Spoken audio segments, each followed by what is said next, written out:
Hello friends, welcome to my blogging channel. তোমাদেরকে নতুন একটা ব্লগে নতুন একটা অনেক অনেক স্বাগত। তোমাদেরকে ভাগ্নের মামা ভাতের অনুষ্ঠানে অনেক কিছু দেখিয়েছি।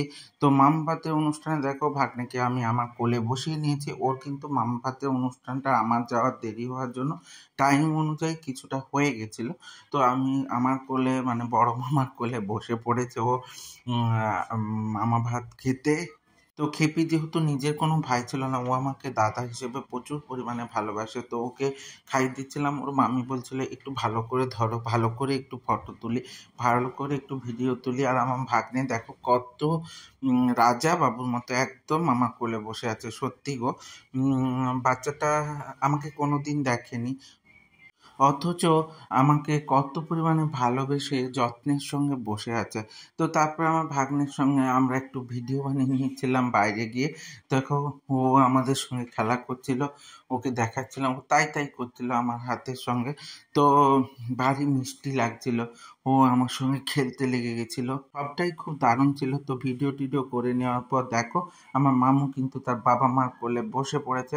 এই হচ্ছে আমাদের খেপি, মানে সোমাশ্রী এবং সোমাশ্রীর হাজবেন্ড সুশান্ত। তো তাদের ছেলে অব্রিক। তো অব্রিকের মামা ভাতের অনুষ্ঠান, রাইস সিরেমনি। তো তাতে অলরেডি দেখো কত সুন্দর একটা কেক চলে এসছে। তো কেকটা তো অসাধারণ ছিল, আমার মামুকেও কি অসাধারণ লাগছে। তো তোমরা ওকে আশীর্বাদ করো, ও যেন বড় হতে পারে, ও যেন মানুষের মতো মানুষ হতে পারে, অন্য অন্য সমস্ত মানুষকে সম্মান দিতে পারে, সমস্ত মানুষকে বেঁধে রাখতে পারে এবং ভালোবাসা দিয়ে আঁকলে রাখতে পারে।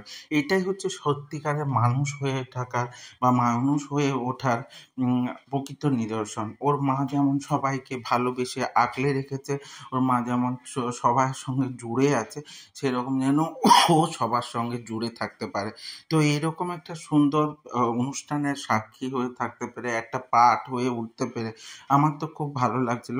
তো ফটোগ্রাফাররা বিভিন্ন পোজে ফটো তুলছিল, আর ও দেখো শান্তশিষ্ট বাবুর মতো কত সুন্দরভাবে বসে পড়েছে। কেকও কাটু করবে বলে তো কেক কাটতে বসে পড়েছে। ও হয়তো কিছু বুঝতে পারছে না, কিন্তু ও কিন্তু ভারী মিষ্টি একটা ছেলে।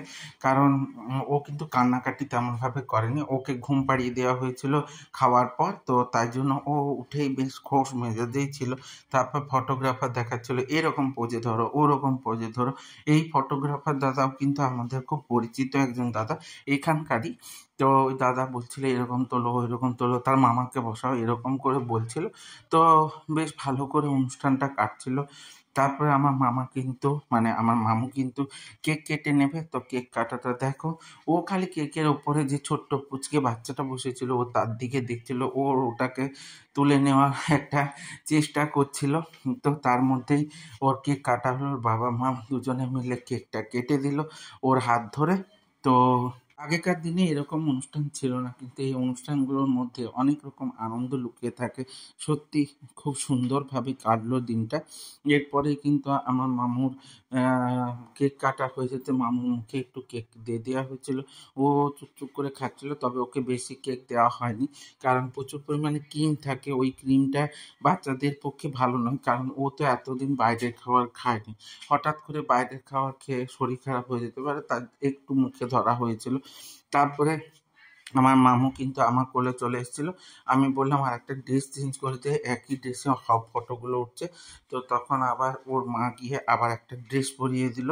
তো পরিয়ে দেওয়ার পর আমার মামু কি ধরলো দেখো, আমার মামু কিন্তু কি ধরেছিল সেটা দেখতে গেলে সব কিছু দিয়ে দেওয়া হয়েছে। ও কিন্তু টাকাটাই ধরেছিল প্রথম। তো টাকাটা ধরার পর কোনো মতে তুলতে পারছিল না। তখন খেলনাটা খুব ভালো রকম হাতে আসছিল বলে তো খেলনাটা তারপরে ধরেছে। তাই আমার মামু ইঞ্জিনিয়ার হবে। তারপর ওর মামি আবার ওকে নিয়ে খেলা করা শুরু করেছিল। তখন বলছে পোজ দে, পোজ দে, পোজ দে। পোজ দিতে গিয়ে ও সুন্দরভাবে একটা পোজ দিয়েছিল। তো ওর মামি বলছে না না, তোমরা ঠিকঠাক জানো না, মামু হচ্ছে ব্লগার হবে। এরকম নিয়ে খুব আনন্দ উচ্ছ্বাসের জীবনটা কেটে গেল বা দিনটা কেটে গেল। এইভাবে কাটিয়ে দিতে পারলে আর কি দরকার বল? ভালোবেসে আগলে রেখে ভালোবেসে জীবনটা কাটিয়ে দিতে পারলে হাসি খুশিতে আর কি চাই। আমার ব্লগগুলো তোমাদের কেমন লাগছে যদি ভালো লেগে থাকে তাহলে লাইক কমেন্ট শেয়ার করে দিও, আর ইউটিউব থেকে যারা দেখবে তারা সাবস্ক্রাইব করে দিও এবং সাথের বেল আইকনটা ক্লিক করে দিও, যাতে আমার ভিডিওগুলো তোমাদের সামনে সবার প্রথমে চলে আসে। এরপরে মামুর সঙ্গে তার ভাগ্নে দেখো খেলতে লেগে গেছে। ও কত আদর কত আদর করে দিচ্ছিল আমাকে। সত্যি ওকে ছেড়ে আসতে একটু মনটা খারাপ লাগছিল।